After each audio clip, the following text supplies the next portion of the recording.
Salma. Žvejok su malonumu. Sveiki visi žiūrintis laidą Vienam gale kablys. Galų gale sulaukėme pavasario. Žiemą turėjom 4 mėnesius. Nepamenu, kada tiek laiko sėdėjome ant ledo. Ir iš tikrųjų žiema buvo graži, galinga ir nėra ko čia dejuoti. Nors iš tikrųjų žuklės pardavėjai purto galvą sakė, kad atsibodo pardavinėtas avižėlės ir ruodo trūklio lervas. Bet pavasaris atėjo, niekur nesėdėsi. Dabar kol kas potviniai, į upės įlysti neįmanoma. Ir mes šiandien turime atiduoti duoklę žiemai. Vis dėlto tai buvo graži, galinga ir velnias žino, kada mes dar tokią turėsime. Dar viena puikia naujiena visiems. Nuo balandžio mėnesio mūsų laida TV6 eteryje 9:30 min. Puikus laikas rytinis tiem, kurie jau pažvėjo šeštadienį, na, tiem, kurie tingi anksti keltis ir žvejybą. Tiesiog pažiūrė mūsų laidą, galite susirinkti savo šeimos, vaikus, draugus ir lėkti žvejybą. Pavasario dienos ilgos, taip kad prasidėjus pavasarį žvejosime kartu kur kas anksčiau ryte. Na, dabar turime atiduoti duoklę žiemai.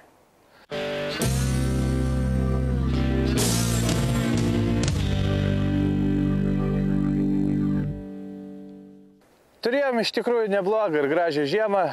Kaip jau sakiau, velnias žino, kada dar tokią turėsim. Nors 4 mėnesiai, trečdalis metų ant ledo jau šiek tiek įspūdinga. Nežinau, kaip jum, ar atsibodo žiūrėti mūsų tą skylutę. Operatorius sakė, man jau atsibodo žiūrėti tą tavo skylutę ir tavo tą sargelį. Iš tikrųjų, šiemet buvom pakankamai rimti ešerių medžiotojai ir vis dėlto, kas gaudo ešerius, nelabai mėgta žvejoti baltą žuvį, nors bandėme gaudyti įvairiausiai. Pradėjome nuo lydeko, o pabaigėme paskutinėse mūsų žuklėse. Dabar žiemos gražiausi laimikiai, gražiausios akimirkos, kurie galbūt vasarą prisiminsim ir galvosime jau vasaros pabaigai. Gal ir neblogai buvo ta poledinė žuklė.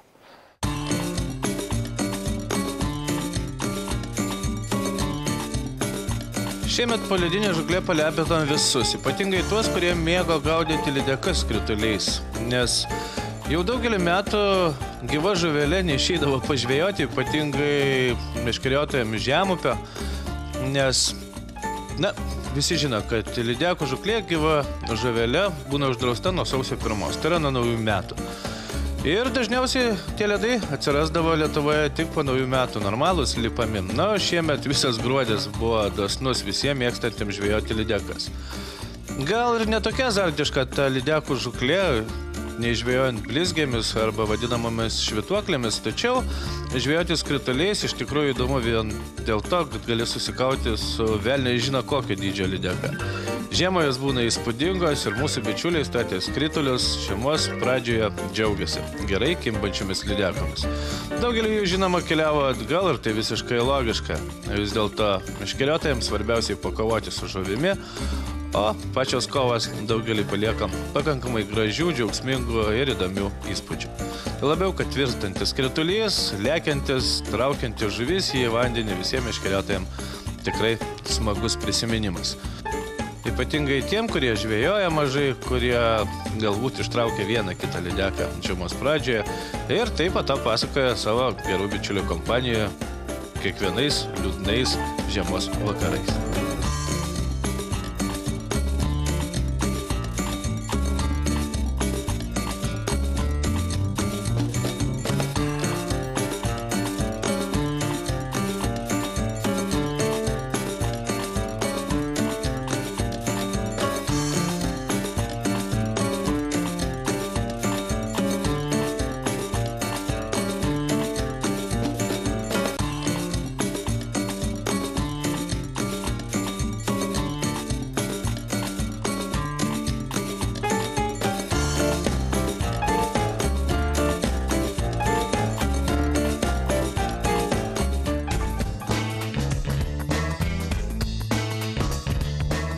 Šerėliai, žuvis, kurios vienas mėgstamiausių buvo šiemet mūsų laidose ir žinoma šių metų naujovė, na ne naujovė, bet jau 2 metus mūsų testuojamas spalvotas avižėlės. Avižėlės, kurių anksčiau net nesupratome iš viso kam gaminamas, o prieš metus pabandė jas ir pabandė gaudyti žuvis, įsitikiname, kad jos ypatingai veiksmingos ir žiemos pradžioje, tada, kai kimba didieji ešeriai ir kai juos žvejoti išties malonu.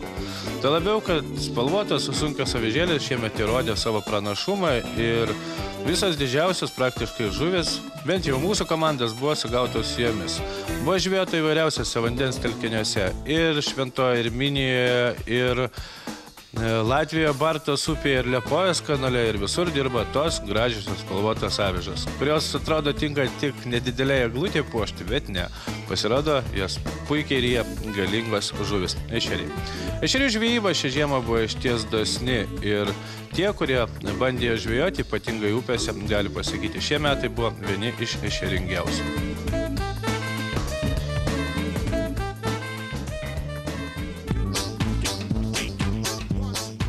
Mūsų laidose nebuvo nuskriausti ir tie, kurie šturmavo Kuršių marias. Šturmavome mes šiemet ties įvairiausiamis technikomis ir žinoma, žvejyba pūgoje, stintų žvejyba buvo įspūdinga. Deja, apie stintą šiemet negalime pasigirti. Bent jau praėjusiais, užpraeitais metais, kad ir būdavo tas ledas, tačiau stintų bent jau sezono pabaigoje ant Kuršių marių ar žvejyboje ties Nida, ties Preila buvo begalė. Na, o šiemet, kai žvejojo stintas ir bandė kai kas važiuoti po 10-15 kartų ant marių, galbūt geriausia rezultatai buvo ir tai tik kai kuriomis dienomis pačiame Klaipėdos mieste prie vadinamojo poligono. Ten vyram pasisekdavo pagauti ir 100, ir daugiau nei 100 stintų. Na, o kuršmarės buvo tokios, kad 50-70 žuvelių, jeigu kalbėti apie Nidos, Preilos regioną, tai buvo labai neblogai. Kągi, tokie buvo metai šiemet. Kaip nebūtų keista, stintų išties mariuose buvo, bet jos tikrai nenorėjo kibti. Kodėl? Niekas negali atsakyti tą klausimą. Atsakysime pamatę turguje stintų kiekius, kuriuos dabar verslininkai legaliais būdais, tai yra įvairiausiais kėseliais ir matais, galės traukti pakilusiame Nemune ir Minijoje. Jiem tai bus leidžiama, na ir galvoju, kad stinta, kuri šiemet kainavo 16-18 litrų už kilogramą, tikrai atpigs ir mes dar spėsime, bent jau stintų mėgėjai, kurie mėgsta ne tik jas gaudyti, bet ir valgyti, spės jau atsivalgyti kur kas pigesnėmis kainomis, nes verslininkai, kaip visada, siaus. Na, o pūgos įspūdingiausia žuvis, žinoma, tą kartą buvo mūsų laidos bičiulio Sauliaus išlupta vėgėlė, kuri drąsiai užstrigo ir užmetė uodegą kitėje. Dėl to pustant ir temperatūrai žygiuojant apie 15 laipsnių šalčio, grūsti ranką į eketę ir lupti vėgėlę buvo gražu. Gražu, kad ji buvo išlupta ir tai buvo svarbiausia.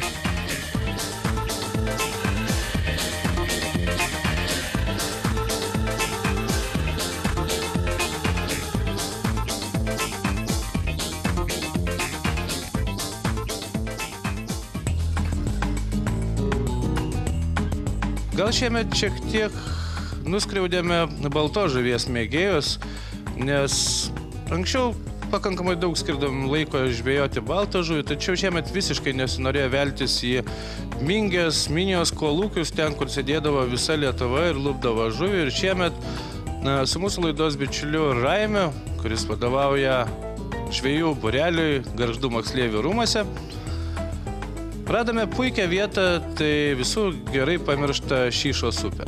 Šyšos upė, tekanti vos ne per patį Šilutės miestą, buvo pakankamai nelankoma meškeriotojai ir čia mes pabandę jaukinti šėriklėlėmis, pasirinkę jaukas.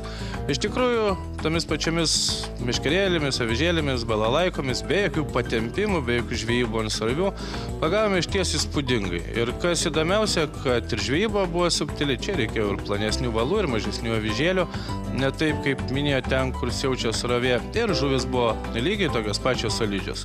Tiesiog be kolūkių, ramybėje, tvarkoje ir žvejyba išties pavyko. Žinoma, pasakojame apie jaukas, kad be jų žuklėse neįsiversim, na ir Šyšoje naudojami plonesni valai ir mažesnės avižėlės, žvejant štai tokias kojas, mums suteikia daug daugiau malonumų.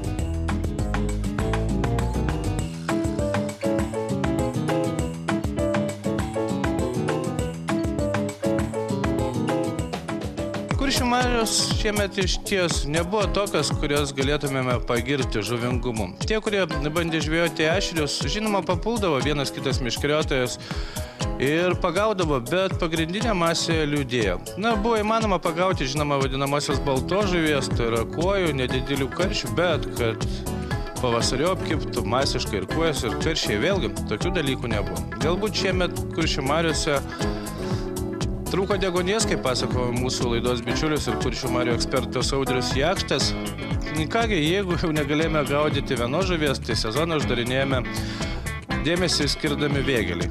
Įdomi archainiai žuviai ir paskutinė mūsų išvyka į Kuršių marias ir sezono uždarimas vyko štai taip. Žuvis, net nesuprantu, ką jos panašios, man tai daugiau į rainuotus buožgalvius kiba neblogai. Ir iš tikrųjų, tą dieną mes turėjome begalę džiaugsmo, mūsų skrituliai vartėsi, o štai tokie varliagyviai kiba puikiai. Toks, atrodo nesudėtingas, buvo tas žuklės sezonas. 4 mėnesiai, žuvies pagauta pačios įvairiausios. Ir išties, šiemet galime drąsiai pasakyti, ačiū žiemą, tu mus taip pradžiuginai, kad kai kuriem net nesibodai. Yra kaip yra, nėra ko skųstis. Galbūt kitais metais vėl dėjuosime, neturime žiemos, sėdėsime be ledo ir krapštysime nosis. Smagu, 2090 žiema ir ledas buvo įspūdingi.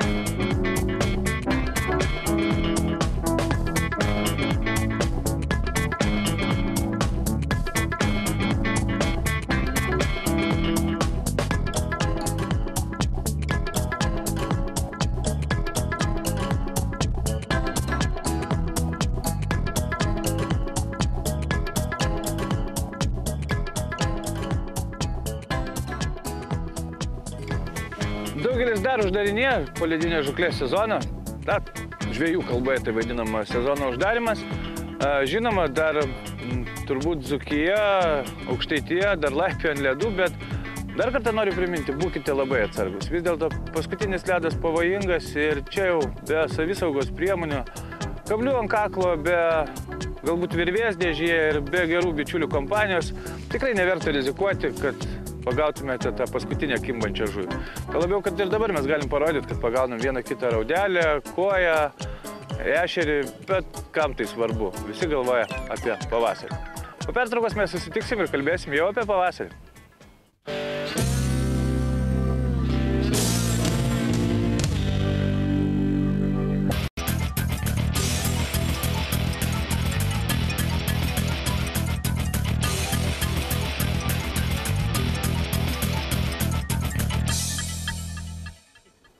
Artėjęs pavasaris mus džiugina. Taip, upės galingos, patvinusios. Mums žvejams tai tik į naudą iš tikrųjų, nes daugelis sako, kad tas ledonešis, tie galingi ledai išvalys upių dugnus nuo apdumblėjimo, išdaužys naujas duobes, atsiras naujų žvejybos vietų. Tai neblogai. Aišku, blogai tiem, kurių nuskendusi automobiliai, kurių langai dabar ir pusė būtų plaukė. Galbūt ir ešeriai koja suplaukia pavasarinės ten neršti, bet nieko nepadarysi. Naglis Šulija gerai pasakė, kad jeigu sugalvoji pasistatyti namą prie upės, būk pasiruošęs, kad upė atplauks pas tave į namus. Tai šiemet taip ir buvo. Tikiuosi, kad visiems viskas gerai, kad daugelis buvote apsidraudę ir tų stichinių nelaimių tikrai nebus tiek daug, kiek kitose pasaulio šalyse, kur nuo kalnų nuplauna visus miestus ir namus, kai ne va Italijoje ir dar kažkur. O pavasarinės žuklės turbūt pačios gražiausios, pačios pirmosios, kai paėmė meškerį rankas ir gal verta pagalvoti apie tai, nuo ko mes pradėjom praėjusį pavasarį, galbūt jūs šiek tiek susiorientuosite, pradėsite traukti savo meškerės iš kampų, naujinti valus, keisti, pasirinkinėti plūdę, žodžiu, šiek tiek apie ateinantį pavasarį. Pavasaris norite, nenorite ateis ir niekur mes nesidėsime. Jau ir dabar daugelio internetų svetainių žvejų lūpose nedidelių upelių ir upių pavadinimai. Visi planuoja kažkur užmesti arba savo lengvą dugninę meškerę arba plūdinę. Visi laukia, kol nukris vanduo. Žinoma, dar anksti kalbėti apie minijas, jo labiau apie Nemunus. Ten dabar tokie potviniai ir viskas taip kliokia, kad iš tikrųjų apie žvejybą reikėtų pamiršti. Bet vis dėlto, pirmosios žuklės prasideda nuo plūdinės meškerės nedidelėse vandens telkiniuose ir dažniausiai bėgančiose ir dažniausiai tai būna nedidelės upės. Nedidelių upių Lietuvoje yra visur.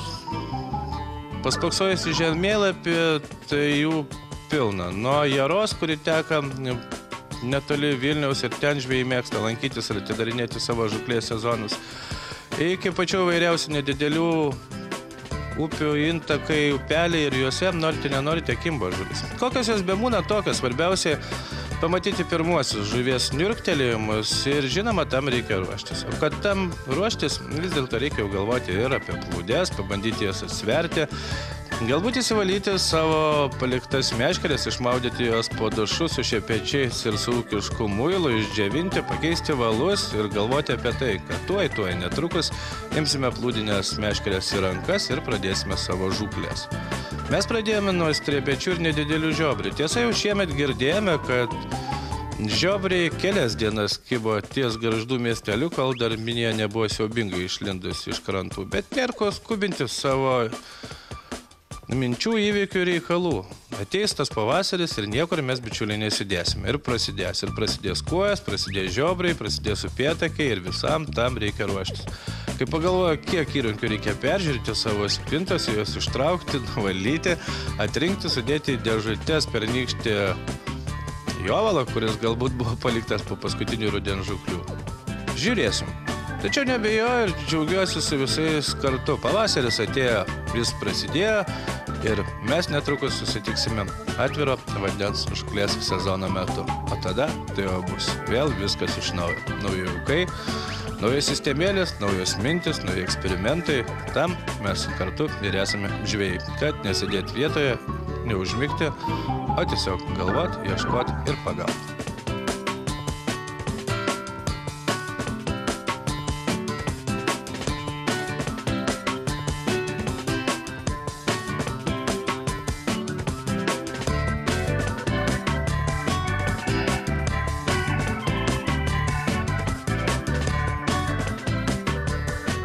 Va tokios mūsų mintis apie pavasarį, bet dar geriau galbūt nebėgti, dar neskubėti, nes upės iš tikrųjų tragiškos. Nežinau, kas bus po savaitės, ką mes darysime. Gal rasime kokį grėvelį, kuriame jau galėsime užmesti meškerę. Jei nerasime, tai vėl ką nors pasakosime gražaus ir nuostabaus. O šitą dabar tai norėčiau papasakoti, kad metas pasikeisti valus, galvoti, kaip juos atnaujinti. Vis dėlto mes pradedame savo pavasarinę žūklės nuo valų. Tai yra svarbiausia, kas buvo pernai, jau atgulėję, pasenę ir šiandien apie valus tikrai turime daug ką papasakoti ir dabar ekspertai.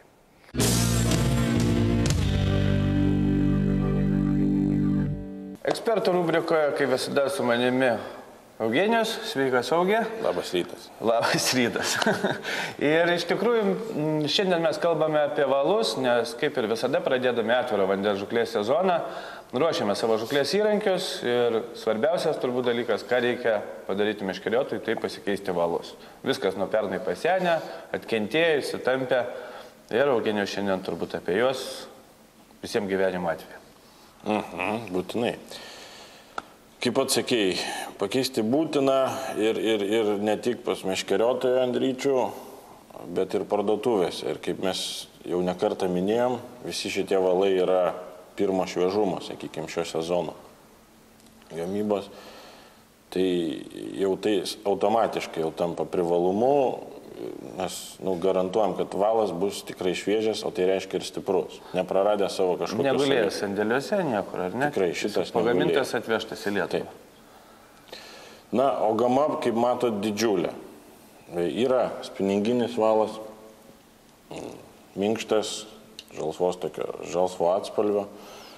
Dugniniai valas, chameleonas, tai yra kietesnis, netamprus, tamsus, kadangi mūsų dugnai, žinai, nėra baisiai tokie. Taip, dažniausiai. Ir šiaip dugniniai meškeriai, žiūriu, visada yra naudojami tamsus valai, ar jie pasiteisina. Mačinis valiukas irgi tamsus ir dar šiek tiek skęstantis, kažko įdėta į. Bet ką aš norėjau labiausiai akcentuoti, valus. Kas man atėjus į parduotuvę pastebiu, kaip žmonės ateina ir testuoja valas, ar geras susivinionė, vienos rankos, kitos. O, blogas valas. Aš jums sakau, įsiviniokit jūs tokį gabalą ir dabar pabandykit nutraukti.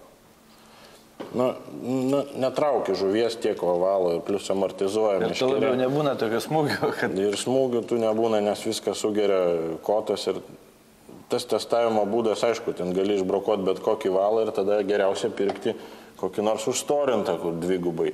Arba iškart imt 0,3 ir ramu. Arba 0,5 ir viskas. Va. Tarp tų valų, aišku, mūsų pamėgtas ir išbandytas ir kaip sakyt, uždėti visi pliusą ant mūsų Siguaro. Na, kol kas, kiek aš žiūrėjau, vis dėlto neradau aš valą, kuris savo savybėmis, stiprumu fluorkarbonas pralenktų šitą valą. Net girdėjau tokių dalykų, kad žmonės gaudo su 0,07, užsiriša mazgiukas ir jie nesuka dėl to galvos. Ta prasme, ir mazgusis laiko irgi kažkaip neįtikėtinais geriau negu bet kuris kitas fluorkarbonas. Turbūt reikia priminti, kad fluorkarbonas tai Siguaras, kuris gamina tik savo, ar ne valus, kaip tu minėjai? Na, taip jie deklaruoja, kad gamina tik savo ir tik iš savo žaliavų, niekur iš šono neima jokių žaliavų. Tai yra atradėjas fluorokarbono, Kureha Chemicals, ta gamykla, didžiulė gamykla, ten, aišku, fluorkarbonas pas jos tik vienas iš produktų. Bet jie jį atrado ir jie jį tobulina ir, na, tikrai rezultatą turim puikų. Ir čia Japonas reikia priminti. Taip, Japonas, čia grynas Japonas. Gerai, Eugenijau, apie fluorkarboną vis dėlto dar lietuvių meškeriotojai taip atsargiai žiūri, nes pakankamai brangus valas. Gal dar kartą turbūt savybės paminėti. Jau minėjai, kad mazgus laiko labai gerai. Būtent šitas tikrai jisai, na, geriau negu kiti fluorkarbonai, bet sakau, 0,07 užsirišęs mazgelis ir gaudo toliau ir nesuka galvos. Tai kažką pasako. Antras dalykas, jis atsparus trinčiai. Tai yra netgi naudojami vietoj pavadėlių lydekam storesni valai. Toks abejotinas dalykas, bet vis dėlto geriau negu monofilamentas. Ir na, tikrai kiekvienam, ko gero, didesniam katalogė rasit pavadėlius lydekam iš fluorkarbono 0,4, 0,5 storio. Nematomas, kietas, nu, aš manau, puikus variantas. Ir vėlgi, kaip paminėjau, tik nematomas valas. Tai mes pademonstruosim paskui, kiek jisai nematomas. Turim tokį stenduką. Na, kas dar apie jį? Jį nesensta. Man šita savybė vis dėlto būtų pirmoji vietoj, nes būtent... O kodėl nesensta? Todėl, kad jis neįgeria visiškai vandens, nei kiek ir nesigauna to tokio, na, kaip sakant, kai sudžiūna paprastas valas, jisai išgarina vandenį, jis pasidaro kažkokios mikroporos, kai gauna vandens vėl, tas judėjimas, tas ciklas gaunasi ir reiškia, praranda medžiagą savybės. Fluorkarbonas neįgeria vandens, jis atsparus ultravioletui, visiškai neardo jo struktūros ir atsparus cheminiam visokiam junginiam. Tai, vat, nu, visi turėtų keistis šiemet valus, o aš nekeisiu valų. Žodžiu, idėja tokia, kad pasiūlyti turit visiems viską, nuo plūdininko, spiningautojo, dugninės meškerės, pavadėliai, kas nori. Valas, prašau, tikrai puikus valas. Jau šitas tai savo turbūt susirekomendavęs ilgai ir nuobodžiai. Aš manau, jisai pagrindinė jo savybė, ta, kad, na, mažiausiai, mažiausiai, minimaliai meluoja dėl savo storio, nes realiai paimti, na, išmatuot pintą valą galima tik tai vizualiai, kažkaip per lūpą pridėjus kažkokį tai etaloną. Ir tikrai, jeigu rašo 0,11, na, jisai nebus 0,16 ar 17, jisai realiai plonas, todėl jeigu jau įpratę žmonės prie tų plonųjų, kaip sakant, kabutėse plonųjų, tai vis dėlto čia jau reikėtų pirkti atsargiau. Jeigu pirki 11, tai žinau, kad gausi ploną valą. Aišku, ir žodžiu vėlgi, matau Japonas ir išbandytas visų. Kągi, tokie mūsų patarimai visiems meškeriotojams. Metas iš tikrųjų keisti valus, keisiu nuo dugninius pinigų visus. Teks visais šitais pasiūlymais pasinaudoti. O dabar eksperimentas. Na, čia toks paprastas Siguaro stendukas, kurį mes gavom kaip pavyzdį. Štai čia yra du valai. Vienas yra monofilamentas, nailonas, tai vadinamas. Svarelį padaryti, kad būtų matoma. Kitas yra Siguaro fluorokarbonas. Tai matom, kad jie lyg tai matomi abudu, o panardinus į vandenį vis dėlto vienas, na, net kaip ir minėjau, kad jis ne visai išnyksta, o tiesiog matomas daug mažiau. Tai va tokie mūsų eksperimentai ir pasiūlymai. Ir fluorokarbonas įrodo, kad jis yra iš tikrųjų daug mažiau matomas. Ačiū Eugenijui už šį kartą. Ir kitoje laidoje, manau, vėl turėsim ką pasiūlyti. Pavasaris galų galiai įsibėgėja. Oi, turėsim.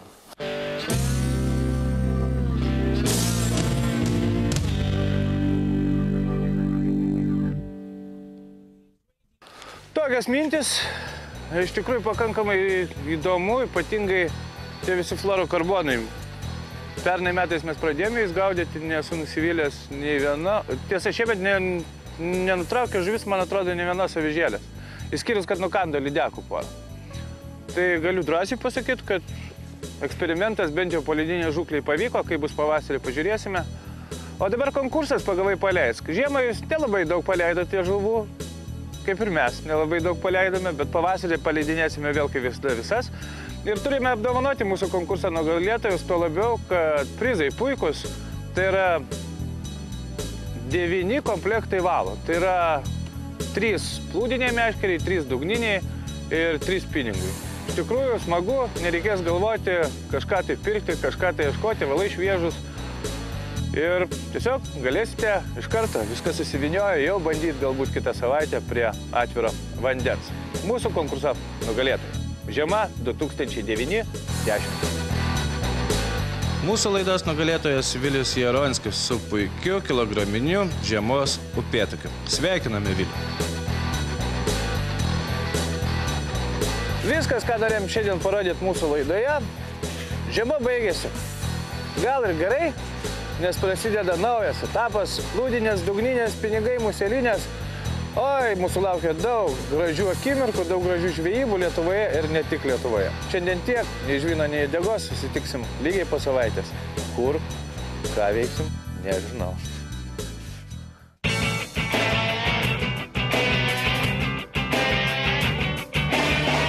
Salma, žvejok su malonumu.